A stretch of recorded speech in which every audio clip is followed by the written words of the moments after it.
UER 2.0 आया है, इसका क्या इम्पैक्ट है सर हमारे रियल एस्टेट सेक्टर में? तो श्रेया, मुझे लगता है कि रियल एस्टेट में तो उसका बहुत ही बड़ा, मैं देख रहा हूँ कि बहुत बड़ा इम्पैक्ट आने वाला है। उसका एक सबसे बड़ा रीज़न है, अभी जिस एरिया से रोड होके गुजर रही है, जिस एरिया को टच करती हुई जा रही है, जिस एरिया के बीच में से रोड जा रही है, उसके लेफ्ट और राइट साइड में आप आने वाले समय में देखेंगे कि बहुत नई डेवलपमेंट आएगी। तो मेजर जो लैंड है वो या तो नजफगढ़ एरिया के अंदर है, या वो एरिया आप आता है नरेला में गवर्नमेंट, दिल्ली सरकार ने ऑलरेडी वहाँ पर एक सब सिटी बसाने का, एक बड़ी नई सिटी बसाने का ऑलरेडी अनाउंसमेंट कर दिया है। जो UER 2 है और KMP एक्सप्रेसवे, इसमें डिफरेंस क्या है? KMP का जो मेजर इम्पैक्ट आया वो स्टेट टू स्टेट आया। UER 2 एक तरीके का हाफ रिंग रोड है ये। जब भी किसी पर्टिकुलर रीजन के इंफ्रास्ट्रक्चर में डेवलपमेंट होता है तो उसके आसपास की जो डेमोग्राफी होती है उसमें भी बहुत पॉजिटिव इम्पैक्ट्स आते हैं।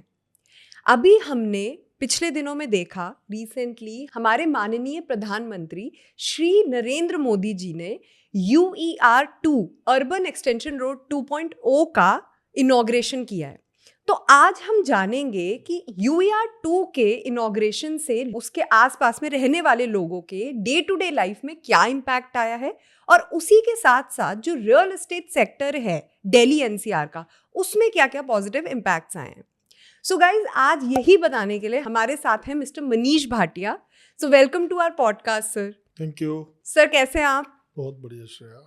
तो सर, मैं एक्चुअली जानना चाहती हूँ, जो UER 2, अभी तक तो द्वारका एक्सप्रेसवे का बहुत ज़्यादा मैंने सुना था, एक बहुत हाइप क्रिएट हुआ है द्वारका एक्सप्रेसवे का, जो कि सही भी है सर, काफ़ी अच्छा मतलब कनेक्टिविटी द्वारका एक्सप्रेसवे ने प्रोवाइड की है।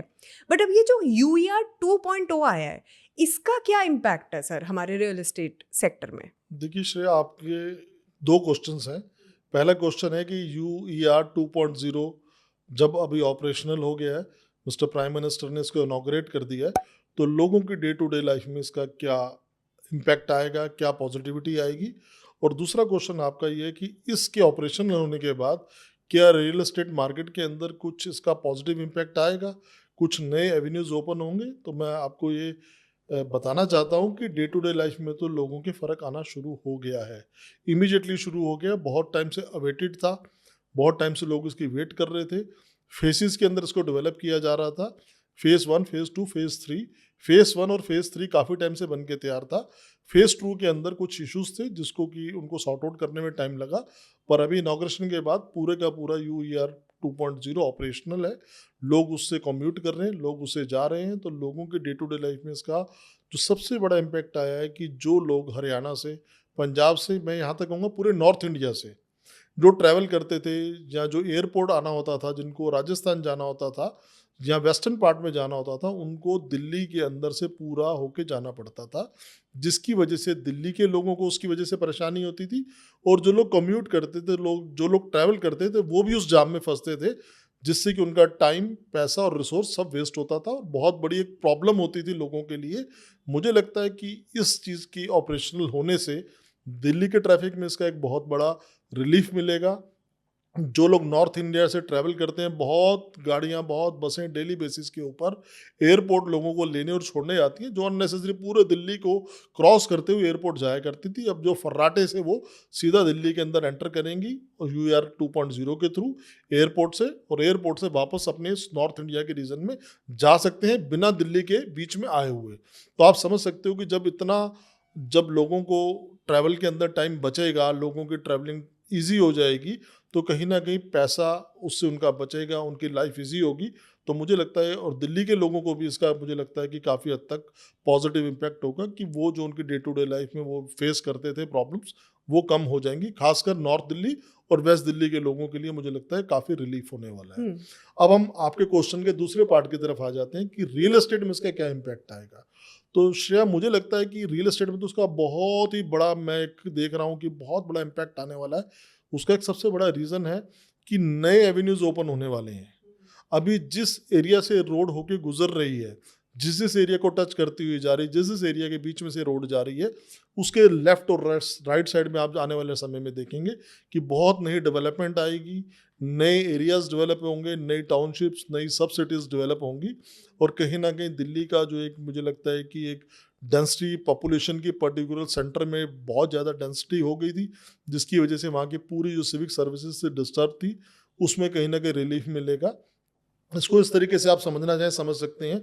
कुछ साल पहले डीडीए ने लैंड पूलिंग की पॉलिसी को अनाउंस करने की कोशिश करी, पर ड्यू टू पॉलिटिकल रीजन वो आज तक एग्जीक्यूट नहीं हो पाई। पर अभी हम देखते हैं कि दिल्ली की जो गवर्नमेंट है और जो सेंट्रल गवर्नमेंट है वो एक ही गवर्नमेंट है, तो उनका आपस का जो एक अंडरस्टैंडिंग है वो बेटर है। तो मुझे लगता है कि आने वाले टाइम में हम डीडीए की लैंड पूलिंग पॉलिसी को भी देखेंगे। लैंड पूलिंग पॉलिसी के अंदर आप ये देखेंगे, इस रीजन को अगर हम माइंड में रख के चलें तो मेजर जो लैंड है वो या तो नजफगढ़ एरिया के अंदर है, या वो एरिया आप आता है नरेला। नरेला में गवर्नमेंट दिल्ली सरकार ने ऑलरेडी वहाँ पर एक सब सिटी बसाने का, एक बड़ी नई सिटी बसाने का ऑलरेडी अनाउंसमेंट कर दिया है।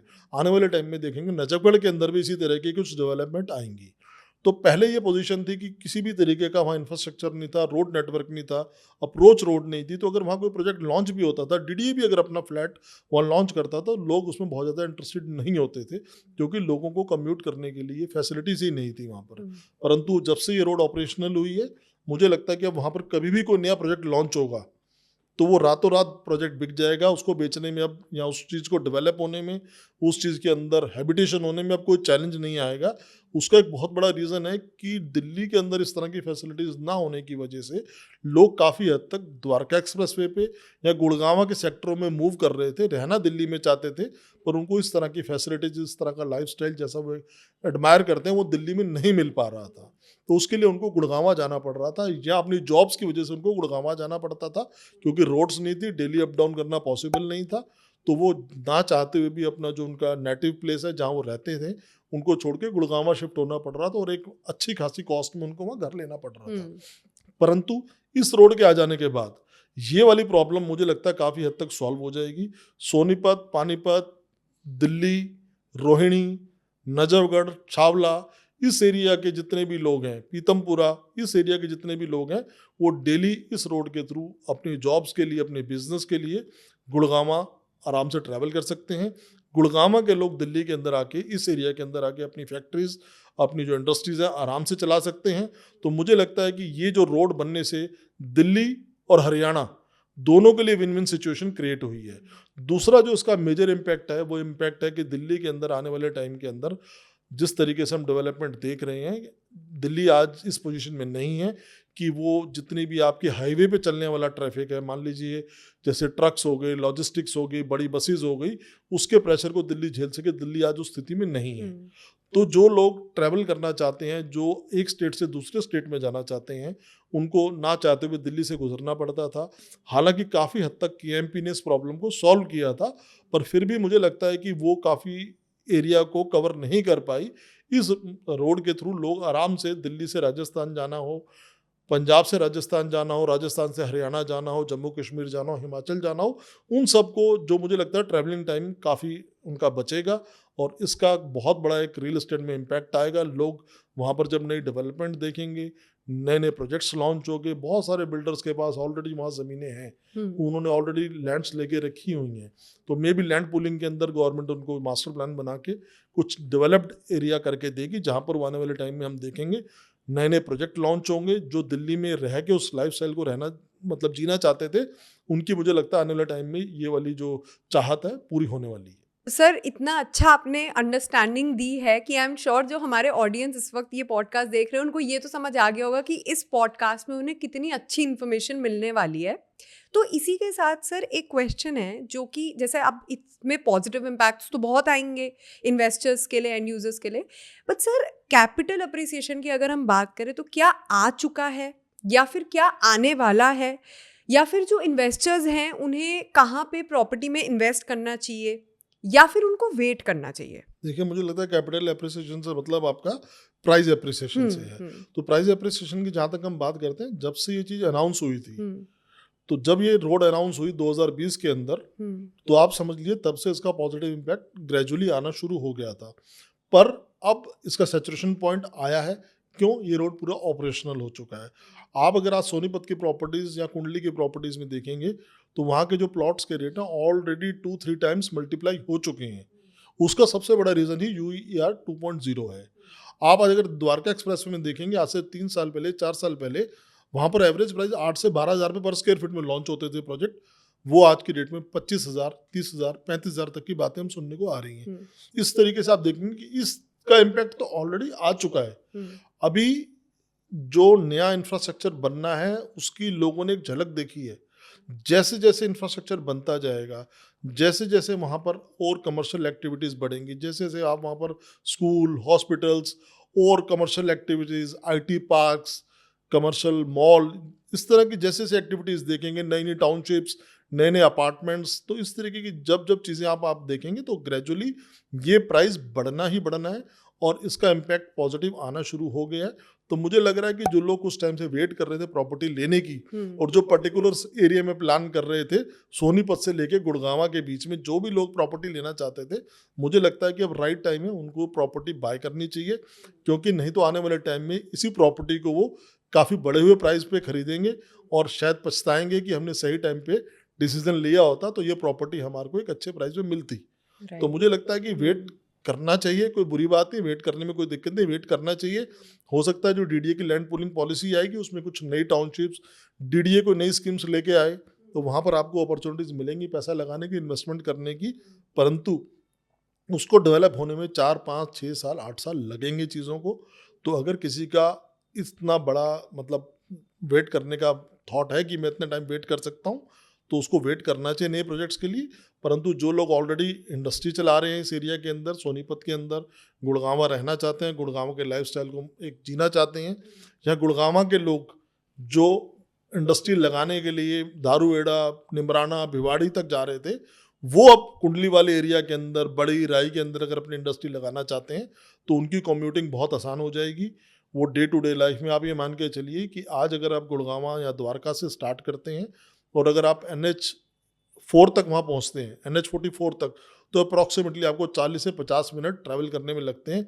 जबकि आज दिल्ली के अंदर अगर आपको धौला कुआं से नॉर्थ दिल्ली के किसी एरिया में आना पड़े, तो आपको मिनिमम 1 घंटे का टाइम लगता है उस ट्रैवल करने में, जिसमें कि डिस्टेंस कम है, ट्रैवल टाइम बहुत ज़्यादा है। उधर भले डिस्टेंस ज़्यादा है पर ट्रैवल टाइम कम है। तो हम समझते हैं कि अगर टाइम बचता है तो पैसा बचता है, पैसा बचता है तो इंसान की तरक्की होती है, देश की तरक्की होती है। देश के जो रिसोर्स है, पेट्रोल है, डीजल है, जो भी एनर्जी हम बाय करते हैं बाहर के देशों से, वो सड़कों पे ट्रैफिक के अंदर सारी वेस्ट होती है। तो कहीं ना कहीं मुझे लगता है ओवरऑल इंडस्ट्री के लिए, इंडिविजुअल्स के लिए, गवर्नमेंट के लिए और कंट्री के लिए, सबके लिए जो इंफ्रास्ट्रक्चर बन रहा है, जिस तरीके से हमारे देश की सरकार या NHAI अग्रेसिवली रोड नेटवर्क के ऊपर काम कर रही है। पिछले दिनों में हमने देखा था मुंबई एक्सप्रेसवे का इनॉग्रेशन किया, वो भी इस एरिया से जुड़ा हुआ है।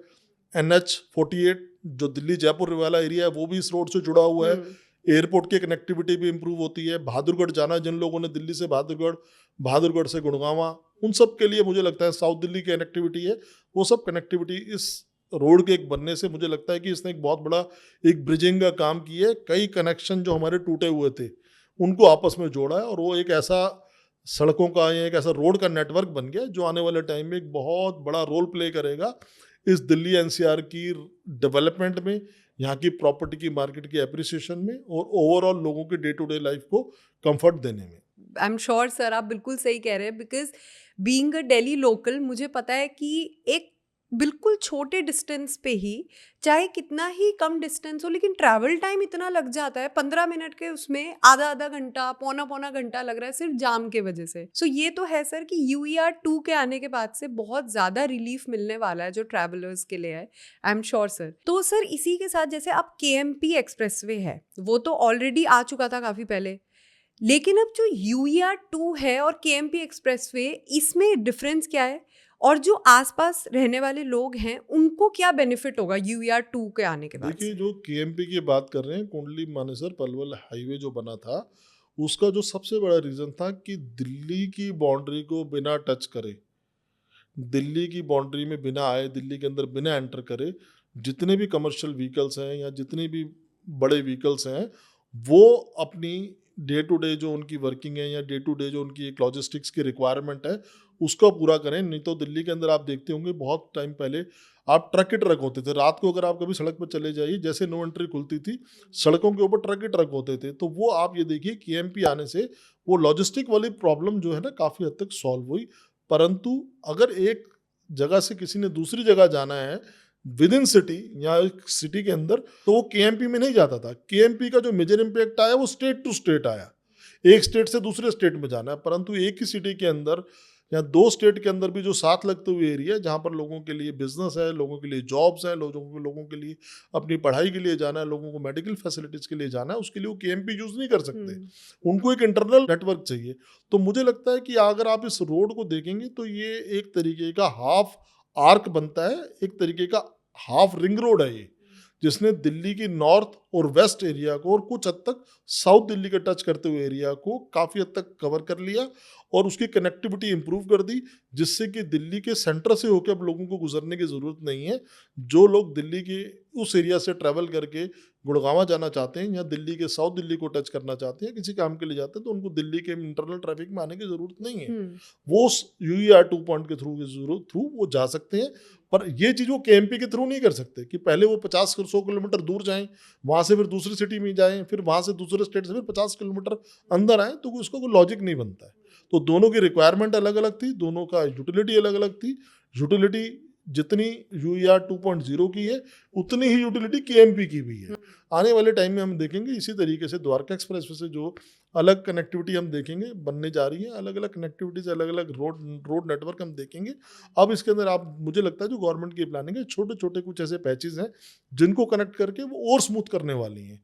कहीं पे एलिवेटेड रोड बन रही है, आप देखेंगे अंडरग्राउंड जितना भी रोड बना वो वर्ल्ड क्लास रोड है। वहाँ की आप जाके एक फील लीजिए, आपको ऐसा फील होगा आप दुबई में या किसी न्यूयॉर्क में या किसी मेलबर्न की जो अंडर सिटी है, जो अंडर रोड्स हैं, उसके अंदर आप ट्रैवल कर रहे हैं। वहाँ के एम्बियंस, वहाँ की लाइटिंग, वहाँ का जो एक तरीके का रोड की जो क्वालिटी है वो इस तरीके की गवर्नमेंट ने बनाई है कि वाकई अब कोई अगर दिल्ली के अंदर आएगा तो उसे लगेगा कि वो देश की राजधानी में, देश की कैपिटल में आ रहा है। पर पहले अगर कोई दूसरे स्टेट से दिल्ली के अंदर आता तो उसको लगता था मैं कहाँ मैस में फंस गया। पर इस रोड के आने के बाद मुझे लगता है कि काफ़ी हद तक हमारा जो रोड नेटवर्क दिल्ली का है वो बेहतर होगा, नई डेवलपमेंट्स होंगी, नई अपॉर्चुनिटीज़ क्रिएट होंगी सबके लिए। मुझे लगता है आने वाले टाइम में इस चीज़ से ग्रोथ होगी। गवर्नमेंट का भी मुझे लगता है थैंक्स हमें बोलना चाहिए कि गवर्नमेंट इतने कम टाइम के अंदर इतनी बड़ी बड़ी डेवलपमेंट्स, इतनी बड़ी बड़ी चीज़ें करके दिल्ली एनसीआर के लोगों को मुझे लग रहा है कहीं ना कहीं राहत दे रही है, जिससे कि हमारी आने वाली जनरेशन जो है वो एक नए भारत की तरफ बढ़ेगी, नई चीज़ों को देखेगी। और हम आने वाले समय में समझते हैं कि बहुत नई डेवलपमेंट के साथ हमारा देश बहुत ज़्यादा तरक्की करेगा। Yes sir, definitely I totally agree with you sir. तो सर जैसे आपने बताया गुड़गांव के बारे में भी बताया, आपने सोनीपत और कुंडली के बारे में भी बताया, और आपने सर ये भी बताया कि अप्रिसिएशन होगी। बट सर इनके बीच का एरिया है बहादुरगढ़, उसमें क्या डेवलपमेंट आने वाली है आने वाले टाइम में, और उसमें अप्रिसिएशन का क्या सिनेरियो रहेगा? देखिए, आपने बिल्कुल ठीक बोला कि गुड़गांवा बेल्ट ऑलरेडी फ्लरिश हो चुकी है, उसको नए एवेन्यूज़ वहाँ ओपन हो रहे हैं। गुड़गांवा द्वारका एक्सप्रेसवे की तरफ नए सेक्टर्स डेवलप करके लोगों को वहाँ हैबिटेट कर रहा है। इसी तरीके सोनीपत कुंडली के अंदर भी बहुत सारी डेवलपमेंट्स हो रही हैं, टाउनशिप्स लॉन्च हो रही हैं, वहाँ पर प्लॉटिंग डेवलपमेंट हो रही है, वहाँ पर ग्रुप हाउसिंग आ रही है, वहाँ पर इंडस्ट्री आ रही है। परंतु बीच का एक ऐसा एरिया जो बहादुरगढ़, वो मुझे लगता है काफ़ी हद तक लोगों की नज़रों से अभी तक छुपा हुआ था। उसका एक बहुत बड़ा रीज़न था कि वहाँ जाने के लिए सिर्फ एक ही रास्ता था जो दिल्ली से नांगलोई होते हुए बहादुरगढ़ तक जाता था, मुंडका होते हुए।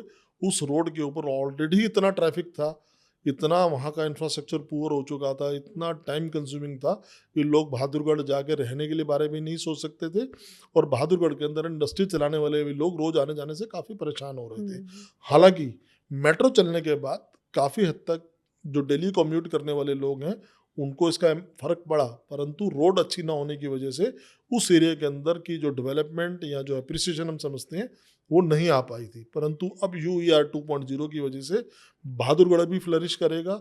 अभी आप हमसे पूछ रहे थे कि लोगों को अब कहाँ पैसा लगाना चाहिए, कोई नया एवेन्यू एक्सप्लोर करना चाहिए, तो मैं आपके ऑडियंस को कहूँगा कि आज की डेट में अगर उनको बहादुरगढ़ या उसके आसपास इस रोड से जुड़ते हुए कुछ एरियाज़ हों जहाँ वो इजीली कम्यूट कर सकते हो, वहाँ पर जाके कहीं ना कहीं लैंड के अंदर, प्लॉटिंग डेवलपमेंट के अंदर या इंडस्ट्रियल डेवलपमेंट के अंदर कोई ना कोई इन्वेस्टमेंट करनी चाहिए, जो आने वाले टाइम में बहुत ज़्यादा अप्रिसिएशन करेगी। क्योंकि वहाँ के प्राइस अभी भी कंपैरेटिवली दोनों जगह की कंपैरिजन में थोड़े कम हैं, थोड़े बेटर हैं, तो मुझे लगता है कि वहाँ पर अगर कोई अपनी एक ढंग से रिसर्च करेगा और इन्वेस्टमेंट करेगा, आने वाले टाइम में बहुत अच्छा अप्रिसिएशन उसको मिलने वाला है। जैसा कि अभी हम बहादुर रोड की बात कर रहे थे, वहाँ पर ऑलरेडी कुछ बिल्डर्स ने अपने प्रोजेक्ट लॉन्च किए हुए हैं। टाटा वैल्यू होम्स का प्रोजेक्ट वहाँ ऑलरेडी है, ओमेक्स का प्रोजेक्ट वहाँ पर ऑलरेडी है, और कई बिल्डर्स के प्रोजेक्ट वहाँ हैं, परंतु अभी भी वहाँ बहुत अपॉर्चुनिटीज़ हैं, बहुत लैंड है। और जिस तरीके से आज दिल्ली की रिक्वायरमेंट है कि कोई एजुकेशन सिटी बने, कोई एक इंडस्ट्रियल हब बने, कोई पर्टिकुलर एक आईटी हब बने, तो मुझे लगता है कि वो एरिया अभी इस रिक्वायरमेंट को फुलफिल कर सकता है। और मैं समझता हूँ कि गवर्नमेंट ने ज़रूर इसकी कोई ना कोई प्लानिंग करी होगी, जो आने वाले टाइम में हम सबके सामने आएगी, और हम उस चीज़ के एक एविडेंस बनेंगे कि हमारे सामने क्या था और क्या से क्या हो गया। पर उस चीज़ में हम सिर्फ ऑडियंस ना बन के रहें, उन अपॉर्चुनिटीज़ को दे के उसका फ़ायदा भी उठाएं। और अगर हमारे पास कोई इन्वेस्टमेंट का स्कोप हो, कहीं पैसे लगाने का स्कोप हो, कहीं हम सोचते हो कि भविष्य के लिए हमें पैसा बनाना है, जोड़ना है अपने बच्चों के लिए, अपने परिवार के लिए, तो वहाँ पर कोई ना किसी अपॉर्चुनिटीज़ को एक्सप्लोर करें और इन्वेस्टमेंट करें।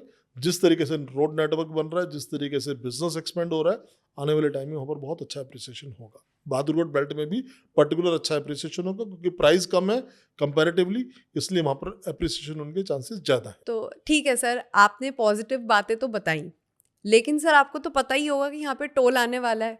ऐसे ही तो लोग यहाँ पे मज़े ले नहीं पाएंगे दिल्ली की रोड्स के इतने स्मूथ कनेक्टिविटी के। तो सर अगर मैं बात करूँ यहाँ पे कि डेली डेली जो कॉम्यूट करते हैं लोग, जो वर्किंग प्रोफेशनल्स हैं और भी, उनके लिए तो ये बहुत बड़ा फाइनेंशियल बर्डन बन जाएगा। ऑलरेडी अगर हम मिडिल क्लास सेगमेंट की बात करते हैं तो वो तो वैसे ही महंगाई से परेशान है, डे टू डे कई सब्जी वगैरह का इन्फ्लेशन तो चलता ही रहता है। अब जब टोल के पैसे भी भरने पड़ेंगे तो उनके लिए तो ये बहुत cost of living automatically increase हो जाएगी। तो सर उस पे आपका क्या इंसाइट है, वो सर आप बताइए। देखिए, नो डाउट अगर कोई डेवलपमेंट होती है, कोई भी इंफ्रास्ट्रक्चर डेवलप होता है, तो उसकी कॉस्ट होती है। उस कॉस्ट को कहीं ना कहीं गवर्नमेंट या जो भी एजेंसीज वहाँ पैसा लगाती हैं, किसी ना किसी रूप में रिकवर करती हैं। तो एक हमारे देश के अंदर सिस्टम टोल का बना हुआ है। हालांकि दिल्ली के लोग, मुझे लगता है जब से देश आज़ाद हुआ है तब से टोल से बचे हुए थे, कि विद इन दिल्ली की बाउंड्री के अंदर कहीं उनको टोल नहीं देना पड़ता था। जब वो किसी एक स्टेट से दूसरे स्टेट में जाते थे तब उनको टोल देना पड़ता था। पर आप इस चीज़ को भी नकारेंगे नहीं कि आज अगर आप 200-300 रुपये टोल दे के पर डे, अगर हमें कॉस्ट पकड़े 200 से 300 रुपये पर डे कॉस्ट पड़ेगी, और आप अपना दिन का 1.5 से 2 घंटे और अपनी गाड़ी का 1000 से 500 रुपये का पेट्रोल या डीजल अगर बचाते हैं, तो वो कहीं ना कहीं इवेंचुअली आपको बेनिफिट है उस चीज़ का, फाइनेंशियल नुकसान नहीं है। फ़र्क इतना है कि हम उस टाइम को जो हम सड़कों पे जाम में फंस के वेस्ट करते थे, या अपना जो फ्यूल थे वो वेस्ट होता था जाम में फंसने की वजह से, लंबे रास्ते से जाते थे। तो मुझे लगता है कि कहीं ना कहीं इसकी जो रिकवरी है, जो हमारा टाइम बचेगा, जो हमारा फ्यूल बचेगा, कहीं ना कहीं वो कंपनसेट इस चीज़ को करेगा। दूसरी चीज़, जहाँ तक आपने डेली कम्यूटर्स की बात करी, तो ऑलरेडी NHAI मंथली पास बनाती है। लोग एक सर्टेन अमाउंट दे के सब्सिडाइज रेट पे मंथली पास ले सकते हैं और डेली उसके थ्रू ट्रैवल कर सकते हैं। पिछले दिनों में सुनने में आ रहा था कि NHAI एक ऐसा स्कीम लेके आ रही है जिसमें आप एक मुश्त टोल पे करके मंथली, और जितना मर्जी उस टोल को यूज़ कर सकते हो, टोल वाले रूट्स को यूज़ कर सकते हो। हालांकि अब इस चीज़ की क्लैरिटी नहीं है कि UER 2.0 उस स्कीम के अंडर एप्लीकेबल होगा या नहीं होगा, परंतु फिर भी मंथली पास वाली फैसिलिटी अभी भी अवेलेबल है। और जो आसपास के फार्मर्स हैं या जो आसपास के लोकेलिटी के लोग हैं, मुझे लगता है कहीं ना कहीं जिस तरीके से ऑलरेडी हरियाणा के अंदर, गुड़गांव के अंदर हम देखते हैं कि उनका एक ID बन जाता है, जिसके थ्रू उनको कहीं ना कहीं एक मतलब फैसिलिटी मिलती है कि बिना टोल दिए हुए भी वो वहाँ से कम्यूट कर सकते हैं। तो मुझे लगता है कहीं ना कहीं ओवरऑल अगर हम देखें तो टाइम बचा, फ्यूल बचा और हमारा पैसा बचा। उस पैसे का एक छोटा सा पोर्शन अगर हमने टोल के रूप में दिया भी, तो कहीं ना कहीं वो हमारी डे टू डे लाइफ को बेटर करेगा और गवर्नमेंट को नए नए इंफ्रास्ट्रक्चर बनाने में हेल्प करेगा। तो मुझे नहीं लगता कि इसका कोई बहुत बड़ा इम्पैक्ट आएगा, क्योंकि आप ये मान के चलिए कि इसको इस तरीके से समझाता हूँ, एग्जाम्पल देके समझाता हूँ कि एक व्यक्ति जो सोनीपत रहता था, उसको गुड़गांव में जॉब अपॉर्चुनिटीज़ मिलती थी, रोजगार उसको गुड़गांव में मिलता था। तो उसको गुड़गांव आके नौकरी करनी पड़ती थी, जॉब करनी पड़ती थी। जब वो डेली गुड़गांव से सोनीपत ट्रैवल करता था तो उसको समझ में आ जाता था कुछ दिन बाद कि वो प्रैक्टिकल नहीं है, या तो वो जॉब छोड़े या अपने रेजिडेंस को चेंज करे। उसके लिए वो गुड़गांव के अंदर अपने घर को या प्रॉपर्टी को एक्सप्लोर करना शुरू करता था, तो वहाँ प्रॉपर्टी बाय करता था। तो आपको भी पता है गुड़गांव के अंदर प्रॉपर्टीज की प्राइस क्या है, तो एक अच्छा खासा ह्यूज अमाउंट उसको इन्वेस्ट करना पड़ता था अपने रोजगार के लिए या अपनी जॉब को प्रोटेक्ट करने के लिए। तो अगर उस कंपैरिजन में अगर आप टॉल की कॉस्ट देखेंगे तो बहुत ही एक नोशनल कॉस्ट है, जो अपनी फैमिली के साथ भी वो रहेगा, अपने ऑलरेडी जो उसका एग्जिस्टिंग प्रॉपर्टी है उसमें भी रहेगा, और एक रीजनेबल एक छोटी सी कॉस्ट बेयर करके अपनी डे टू डे जो लाइफ को ट्रैवल करके अपनी जॉब्स को या अपने बिजनेस को भी ऑपरेट कर लेगा। मुझे लगता है कि ये टोल वाला जो पॉइंट है, हालांकि ये पॉलिटिकल पॉइंट बन जाता है, लोग इसके लिए काफ़ी इश्यूज बनाते हैं, पर अगर हम ईमानदारी से बात करें तो उसका कोई बहुत ज़्यादा इम्पैक्ट हमारी लाइफ पे नहीं आएगा, बशर्ते हम ट्रैवल किसी पर्पस के थ्रू इन रोड्स के ऊपर कर रहे हैं। हाँ सर, पॉलिटिकल जो आपने बताया कि थोड़ा सा इशू बन जाता है, जैसे अभी रिसेंटली फार्मर्स भी थोड़ा सा प्रोटेस्ट कर रहे हैं इसको आने के बाद से। बट सर, जैसे जो ओपिनियन आपने दिए हैं, जो इनसाइट आपने दिए हैं, अगर उस से देखा जाए उस नज़र से, तो हाँ सर, कॉम्पनसेट कहीं ना कहीं हो ही जाएगा देखा जाए तो। सर हाँ, ये वैलिड पॉइंट है आपका, बिल्कुल सर। देखिए, जब हम अपने देश के अंदर बात करते हैं कि हमारा देश अमेरिका जैसा होना चाहिए, हमारे देश के अंदर यूरोप जैसा इंफ्रास्ट्रक्चर होना चाहिए, चाइना का हम एग्जांपल देते हैं कि चाइना ने इतनी तरक्की करी, इतना बढ़िया इंफ्रास्ट्रक्चर बनाया, तो कहीं ना कहीं उसकी कॉस्ट आई होगी, गवर्नमेंट को उस कॉस्ट को बनाने के लिए कॉस्ट आई होगी। आज हमारी गवर्नमेंट उस चीज़ की कोशिश कर रही है, आज हमारी गवर्नमेंट ईमानदारी से कोशिश कर रही है कि उस तरह का लाइफस्टाइल, उस तरह का इंफ्रास्ट्रक्चर वो हमारे देशवासियों को भी दे सके। तो हमें इस चीज़ को अप्रिशिएट करना चाहिए, इस चीज़ का वेलकम करना चाहिए, और ये एक्सपेक्ट करना चाहिए कि आने वाले टाइम में गवर्नमेंट इस तरह की और डेवलपमेंट्स करके हमारी लाइफ को बेहतर बनाएगी। आप ये मान के चलिए कि आज दिल्ली के अंदर प्रॉपर्टी के जो प्राइस थे, वो एक पर्टिकुलर एरियाज के अंदर प्रॉपर्टी के प्राइस थे। अगर आज आप बकरवाला की बात करें, आप अलीपुर की बात करें, आप नजफगढ़ की बात करें, आप छावला की बात करें, उनको वो अप्रिसिएशन थोड़ी मिला, क्योंकि डिमांड ही नहीं थी वहाँ पर। परंतु इस तरह के रोड नेटवर्क आने से इन एरियाज में डिमांड नहीं है जिनका नाम भी नहीं सुना होगा लोगों ने। तो आप मान के चलिए कि ओवरऑल सबकी ही डेवलपमेंट इसके अंदर होगी, कहीं ना कहीं बेनिफिट सबको होगा। तो हम सबका फर्ज बनता है कि हम इस डेवलपमेंट को वेलकम करें, पॉजिटिविटी से देखें, और इस इंफ्रास्ट्रक्चर को यूज करके अपनी खुद की तरक्की करें, अपनी बेहतरी करें, और देश की तरक्की में अपना योगदान दें। सर, जब हम जॉब्स की बात करते हैं तो जैसे आपने इंडस्ट्रीज की बात की, एंड नॉर्मल जो working professional day to day job के लिए कम्यूट करते हैं उनकी बात की, अगर हम बात करें टूरिज्म सेक्टर की, तो सर उसमें क्या पॉजिटिव इम्पैक्ट आएगा UER2 के आने से, और क्या उस वजह से, टूरिज्म आने के वजह से क्या जॉब अपॉर्चुनिटीज क्रिएट होंगी और नहीं, तो उस पर थोड़ा सा सर आप बात कर दीजिए। देखिए, एक बहुत बढ़िया क्वेश्चन आपने पूछा, क्योंकि अभी तक हमने जितने भी पॉडकास्ट देखे, सबने अभी तक सिर्फ रोड कैसी बनी है, रोड कैसा है, कैसा फील हो रहा है, उसका एक्सपीरियंस लोगों ने शो किया अभी तक। पर आज जो हमने पॉडकास्ट में डिस्कशन किए, मुझे लगता है थोड़े से अब तक के जितने पॉडकास्ट हुए होंगे उनसे डिफरेंट होंगे। तो ये टूरिज्म वाला जो आपका पॉइंट है, बिल्कुल वैलिड पॉइंट है। आज ही मान के चलिए कि देश का एक बहुत बड़ा NRI सेगमेंट है जो पंजाब, हरियाणा, हिमाचल एरिया से बिलोंग करता है, वो इस देश के अंदर आके ट्रैवल करना चाहता है। लोग गोल्डन टेम्पल जाते हैं, लोग इसकी वजह से, रोड नेटवर्क अच्छा नहीं होने की वजह से अवॉइड करते हैं, आना अवॉइड करते हैं, अपनी फैमिलीज़ को लाना अवॉइड करते हैं, क्योंकि उनको लगता है कि जिस एटमॉस्फेयर में उनकी फैमिलीज़ वहाँ रहती हैं, जिस तरह के इंफ्रास्ट्रक्चर की आदत है, उस तरह की फैसिलिटीज़ यहाँ नहीं मिलेंगी। परंतु पिछले 5-10 साल के अंदर हमें देखने को आया है कि जिस तरीके से ये रोड नेटवर्क्स बने हैं, जिस तरीके की वर्ल्ड क्लास रोड्स हमने बनाई हैं, जिस तरीके के हम बड़े बड़े लूप देख रहे हैं, फ्लाईओवर्स देख रहे हैं, तो वो कहीं ना कहीं आने वाले टाइम में टूरिज़्म को बढ़ाएंगे। और टूरिज़्म बढ़ने का सबसे बड़ा रीज़न इसकी जो कनेक्टिविटी है हमारे एयरपोर्ट से है। अगर एयरपोर्ट पे कोई आता है, उतरता है, और उसको पंजाब जाना है, गोल्डन टेम्पल जाना है, तो आप सोचिए उसके लिए कितनी बड़े एक रिलीफ हो गया कि वो यहाँ से सीधा, इस बिना दिल्ली की ट्रैफिक को टच किए हुए, सीधा NH4 के ऊपर पहुँचता है, NH1 के ऊपर पहुँचता है, NH44 के ऊपर, और सीधा अमृतसर के लिए जा सकता है। NRI जो इंटरनेशनल फ्लाइट्स लेके दिल्ली के अंदर उतरते हैं, उनको अगर अपने नेटिव प्लेस में जाना है, अपने होम प्लेस में जाना है, तो उनके लिए कितना टाइम बचेगा। जो टूरिस्ट जिस तरीके से हम देखते हैं कि हमारे देश में आते हैं, उनसे पूछो क्या देखना है, तो वो कहते हैं हमें ताजमहल देखना है, हमने कश्मीर देखना है, हमने हिमाचल देखना है। तो अगर वो ये लोग इस तरह के इंफ्रास्ट्रक्चर को देखेंगे, इस तरह की फैसिलिटीज़ को देखेंगे तो मुझे लगता है कि आने वाले टाइम में हमारा टूरिज्म सेक्टर फ्लरिश करेगा, टूरिज्म सेक्टर बढ़ेगा, होटल इंडस्ट्री बढ़ेगी, हमारी रेस्टोरेंट इंडस्ट्री बढ़ेगी, मोटर इंडस्ट्री बढ़ेगी।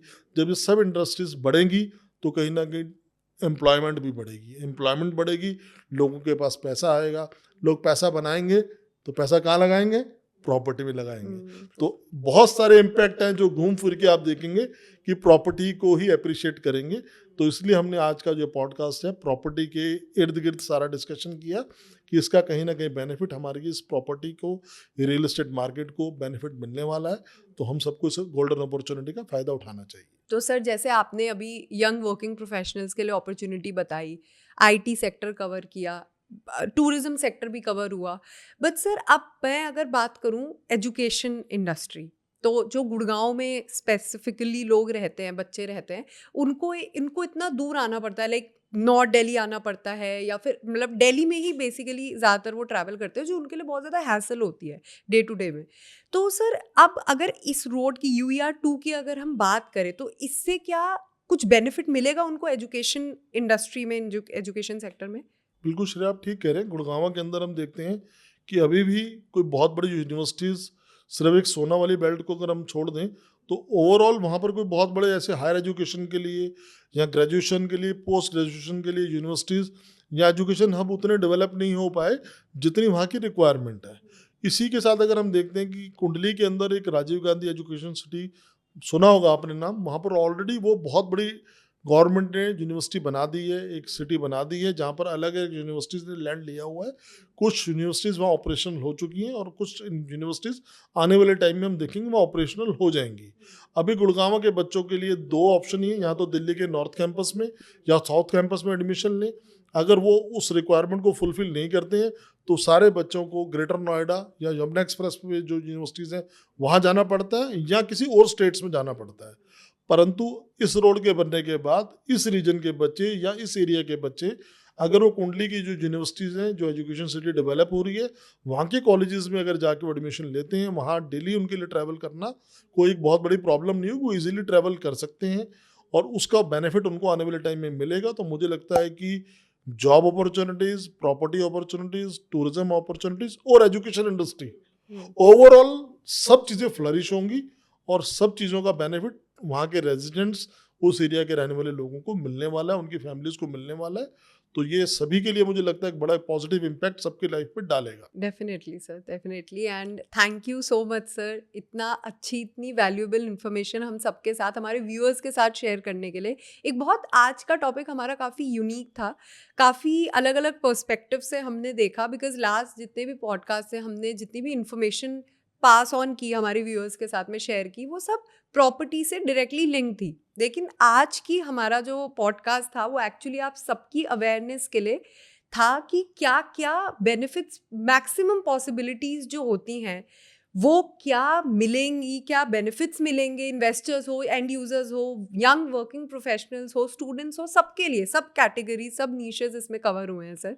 तो sir thank you again. So guys, आपको भी हमारा पॉडकास्ट इन्फॉर्मेटिव और इतना अच्छा लगा हो जितना मैं क्लेम कर रही हूँ। सो गाइज बताइए कमेंट करके आपको कैसा लगा, लाइक कीजिए, सब्सक्राइब कीजिए हमारे चैनल को। Thank you.